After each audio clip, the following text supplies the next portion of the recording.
Guys, welcome to this new video tutorial. In this video, I'll show you the easiest way how you could fix an SSD card which is not working or showing the error RAW or RAW error.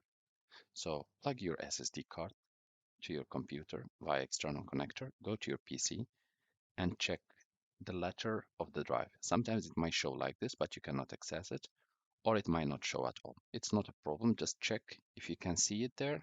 Check the letter, what shows Z or X or whatsoever. If not, that's not a problem. Next step, if you have Windows 7, Windows 8, Windows 10, and Windows 11, you want to go to your search tab and you want to type create and format hard disk partitions. We'll click on the application to open and you will need to wait 30 seconds to 1 minute until all the disk has been loaded.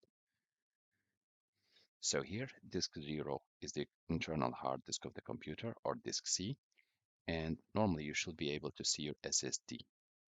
So here I can see it, a removable Z, unallocated. Please note that once you have reached this stage of error, the data has been already lost and you cannot recover it. And what we will perform also will make the recovery of the data impossible if it's not so before. So if you don't want to format, please don't use this method.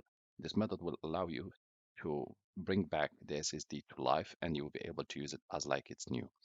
So click inside and in the black section, new volume. Next, we will leave the size in default.